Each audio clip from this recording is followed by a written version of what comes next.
Welcome to Courtship Academy. My name is Christine Vidal Wachuku, and I'm the founder of Courtship Academy.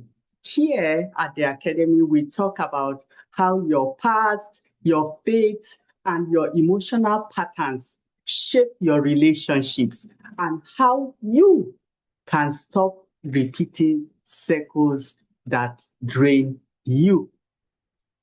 If you grew up in a home where your opinion didn't count, where you were constantly talked down to or made to feel invisible, you will understand what I am about to share today with you. It's something personal. In my home, growing up, I dreaded doing something wrong. Hmm, because I knew what was coming. The scolding, the words, the feeling of being less than, like being talked down at. In Nigeria, where I come from, we will say you will be told how you were born. You'll be reminded of your past mistakes, sometimes in front of maybe your siblings or other people that are there, and you will just feel so small. And each word, like an invisible whip, told me I wasn't enough. But the part that really got at me, that pierced me the deepest, was the talking down part. I didn't like it. And then also, as you can see, I'm dark complexion. And I noticed that lighter skinned people were admired more in my community. They were celebrated more and said to be beautiful. So I felt I was ugly. And so every time I looked at myself in the mirror, I felt disappointment, a quiet, constant dislike for this person staring back at me. I felt like Mephibosheth. Remember him? Mephibosheth was Jonathan's son. That means he was King Saul's grandson. So when King David told him he will restore his inheritance and give him a seat at the royal table, he said, "Who am I that you should notice a dead dog like me?" Did you hear that? He called himself a dead dog. That was me. I felt unworthy. I felt unseen, unlovable.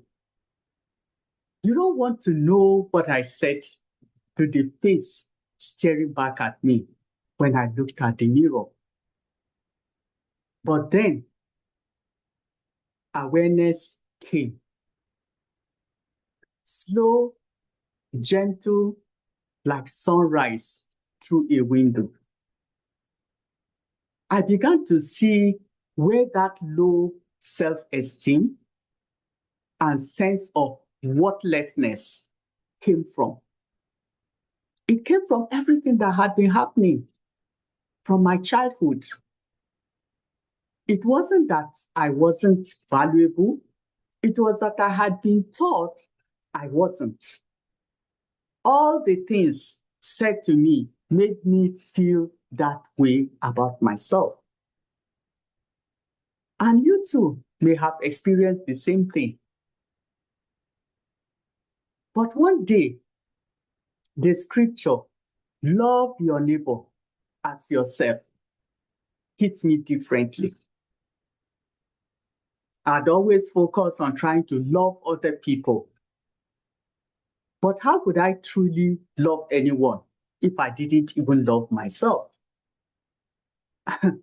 It now felt like I was a hypocrite because I had to love myself first. It dawned on me that healing means seeing myself as God saw me, Because if I wanted to fulfill my purpose on earth, if I wanted to pour into others from a healthy place, I had to start by honoring the person God created. And that's me. That's me. And that's you too. If you're feeling worthless and you treat yourself that way, that's you. God created you. So when I read Bible verses, I insert myself into them. And that's exactly what I did with Psalms 139. So let's read Psalm 139, starting from verse 13. So we're going to read from the Amplified version. So let me get it. It says, "For you formed my innermost parts. You knit me together in my mother's womb. I will give thanks and praise to you, for I am fearfully and wonderfully made. Wonderful are your works, and my soul knows it very well. My frame was not hidden from you when I was being formed in secret and intricately and skillfully formed, as if embroidered with many colors in the depths of the earth." This was me, I told myself. This was me. I am fearfully and wonderfully made. So I decided to change how I treated myself. Yes, how I treated myself at home. Because I carried myself in that same way of feeling worthless and valueless. So I stopped dressing anyhow at home. I began dressing nicely, even when I wasn't going anywhere. Because I wanted to tell myself that I am somebody. I am someone. I am God's creation, beautiful, wonderfully made, right? So I started serving myself food on fine china, not plastic plates that silently told me you don't matter. That's what I used to do. I could serve my family on fine china, but just carry any plastic thing like anything and just put food on myself. But I be, began to be intentional. I looked at myself in the mirror and I would whisper, "I love you." Of course, it felt strange at first because I didn't like myself from the beginning. But each day, the whisper got louder until it became a declaration that I made. I love you. You are fearfully and wonderfully made. Those small changes began to shift something deep inside me. I started walking differently. There was a new rhythm in my steps, a lightness. I began to sense confidence, dignity, and joy rising again inside of me. This is something you can try for yourself. It helped me, and it will do the same for you. Of course, triggers still came, moments that tried to send my head drooping down like, "Oh, I'm not good, I'm not worthy." But now, when those moments come, I pause and I ask myself, whose report will you believe? I will believe the report of the Lord. Yeah, that's what I told myself. I choose to believe the report of the Lord, what he says about me. Then I stopped letting people steal my joy. I realized my joy is sacred. Don't hand over that power to people. Joy is a spiritual armor. It's something you safeguard with all your heart. Romans 8:28 says, "All things work together for good to those that love God and are called according to his purpose. And you are, if you love God, all things work for your good. So even when things didn't go as planned, I still believe good will come of it. And I didn't let it take away my joy, because joy is engineered, it is built, chosen, maintained. And every morning I have that choice, and so do you. Will I align with my past pain or with God's truth about me? And you ask yourself the same thing. Will you align with your past pain or with God's truth about you? That is a question you ask every day when you wake up, so that you keep it in view to shape your day. Then I started putting my thoughts through the filter of Philippians 4:8. Let's read it. Philippians 4:8, and I'm going to read from the Amplified Version again. It says, finally, believers. So I put myself there. You put your name there. Finally, Christine, whatever is true, whatever is honorable and worthy of respect. So if anything comes up here, I ask myself, is this true? Is this honorable? Is this worthy of respect? So if I start feeling I'm worthless, I say, is it true that I'm worthless? Is it honorable? Is it worthy of respect? Whatever is right and confirmed by God's word. Is it right to say that I'm worthless? Does God's word confirm that I am worthless? No, it doesn't, because as I read, I'm fearfully and wonderfully made by God. He knew me right from the womb when I was formed. So it's not passing that test of Philippians 4:8, right? And it says, whatever is pure and wholesome, whatever is lovely and brings peace, whatever is admirable and of good repute, if there's any excellence, if there's anything worthy of praise, think continually on these things. Center your mind on them and implant them in your heart. So you see that when these negative thoughts keep coming, this is what you're to say. Test them with Philippians 4:8, right? And then center those things that are good in your heart, the things which you have learned and received and heard. Practice these things in your daily life, and the God who is the source of peace and well-being will be with you. That is what it says. So if anything or thought is coming into me that doesn't align with Philippians 4:8, I trash it. I don't allow it to run my day and then make me, droop my head and start dragging my feet. No, I trash it immediately. And that is what you can do too. Use Philippians 4:8. Sometimes I will even visualize myself reacting positively, not taking offense, choosing peace instead of proving a point.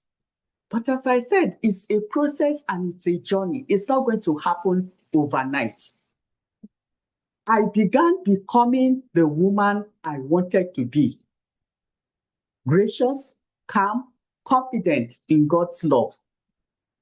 And also, it brought that self-confidence to me and self-worth. And when that old voice of self-doubt tried to creep in and say, oh, Christine, you're not enough, or your dark complexion, you're too dark, you're not beautiful, you're not smart enough, I replace it with what God says about me. Before I formed you, I knew you. You are the apple of my eye. That's what God's word says. My thoughts towards you, they are of good and not of evil. So I let those things become the center of my heart. That's when I understood something that is life-changing. Every negative thought you entertain is an insult to God's design. Yeah, because you're a design of God. You're a creation of God. He calls you chosen, and you keep calling yourself unworthy. It's time for you to agree with what he says about you. It is time to do that. Start that today. So every decision I made from that point came with consequences because I knew what will happen. But it also came with new confidence in myself. So if I decide to think this and test against Philippians 4:8, I knew the consequences it will have. So I realized God has already designed a great life for us all. That includes you. But he wouldn't force us into it because we are free moral agents. That means your daily choices, what you think, how you talk to yourself, how you care for yourself, either align you with his plan or pull you away from it. Yes, because giving all these negative thoughts free space in your head is not bringing you closer to the plan that God has for you. And when you care for yourself with intention, you are not being self-centered. It's not selfishness. No, you are agreeing with God's blueprint. And when you do that, it means you're setting boundaries for yourself, what you allow and what you don't allow in. So here is what I learned. Self-care is how you agree with God about your worth. When you take time to take care of yourself, to speak good to yourself, to take out, not give space to negative thoughts, you align with what God says about you. When you get up, dress well, feed yourself well, rest well, and think positively, you are saying, Lord, I believe you. I accept what you said about me. I embrace it. It's a form of worship to God because you're honoring the Creator by respecting his creation. You are God's creation. So you're honoring God by respecting yourself. So let me ask you, in what area of your life have you been neglecting the person God loves so deeply? Neglecting yourself in what area? Maybe it's your body, maybe it's your rest, you're not resting enough, maybe it's your joy. Drop it in the comments below. One small thing you will do this week to agree with God about your work. What small thing are you going to do this week that will show you agree with God about your own work? My name remains Christine Vidal Wachiko, and this is your reminder that God's love for you is constant. Your care for yourself is agreement. He calls you valuable. Now, live like you believe him.